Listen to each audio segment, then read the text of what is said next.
प्यारे बच्चों, ये आपकी आज की वर्कशीट है 22 जनवरी की। कार्यपत्रक 27 मतलब वर्कशीट 27 है।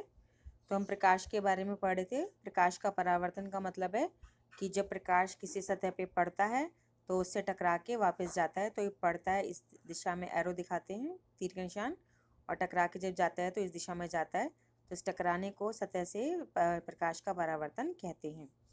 तो ये जो मोमबत्ती की है ये दर्पण में दिखाई, दर्पण माने शीशा, आम भाषा में हम कहते हैं ना शीशे में शक्ल देख ले।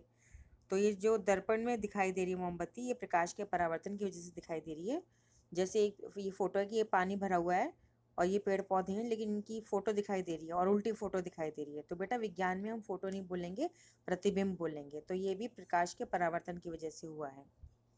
तो अभी तक हमने जाना है कि प्रकाश सीधी रेखा में गमन करता है क्योंकि ये मुड़े हुए पाइप से गुजर नहीं सकता। परंतु जब प्रकाश एक पॉलिश किए हुए या चमकदार सतह पर गिरता है तब क्या होगा?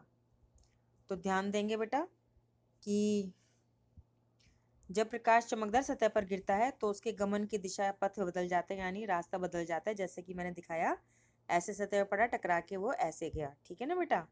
तो गिरना इसको बोलते हैं आपतन और टकरा के जाने को बोलते हैं परावर्तन। तो गमन की दिशा बदल जाती है मतलब रास्ता बदल जाता है। आता इस दिशा में और जाता है इस दिशा में है। आने की दिशा ये है, जाने की दिशा ये। रास्ता बदल गया ना, गमन बदल गया, गमन की दिशा पथ बदल गया, यही मतलब है। उदाहरण के लिए स्टेनलेस स्टील की चमकदार प्लेट, स्टील की चमकदार चम्मच या पानी की सतह भी प्रकाश की दिशा को बदल सकती है। ये सभी दर्पण की तरह से व्यवहार करते हैं। तो बेटा विज्ञान में जिसको हम दर्पण बोलते हैं, आम भाषा में उसको शीशा बोलते हैं। ठीक है? तो दर्पण किसे कहेंगे? कोई भी पॉलिश किया हुआ अथवा चमकदार पृष्ठ यानी सतह दर्पण की भांति कार्य कर सकता है।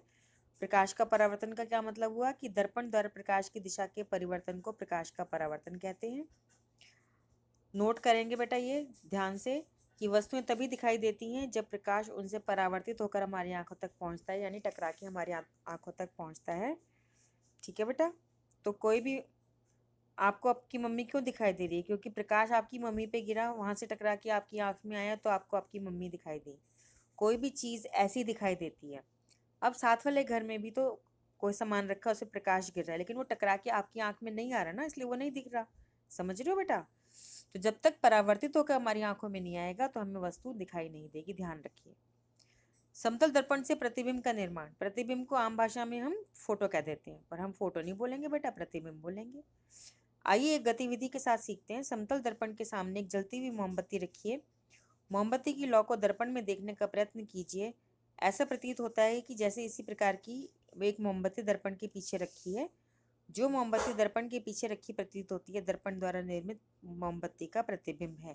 कहने का मतलब यह है कि जब आप शीशे में अपनी शक्ल देखते हो तो जितनी दूर आप शीशे से होते हो उतनी ही दूर आपकी फोटो शीशे में दिखाई देती है, शक्ल शीशे में दिखाई देती है।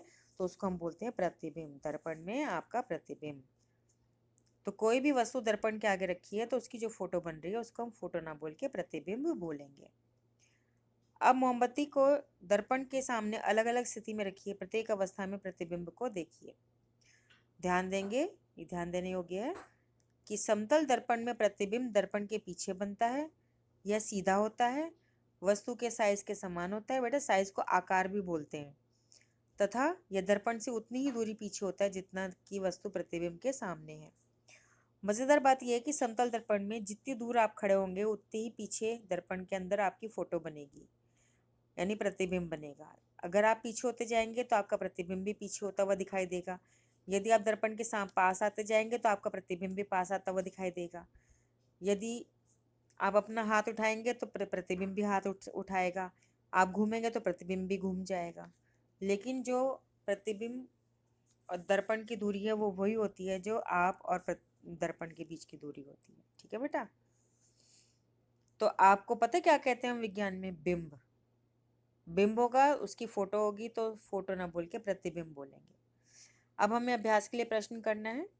पहला प्रश्न है, दैनिक उपयोग की चीज़ों के 3 उदाहरण लिखिए जो दर्पण की तरह काम करते हैं। तो यहाँ पे लिखा ही हुआ था, वैसे तो आप अपने दिमाग से भी लिख सकते हैं। स्टील की चम्मच, स्टील की प्लेट, पानी, कांच की टाइलों का फर्श, कुछ भी लिख सकते हैं 3 चीज़ें।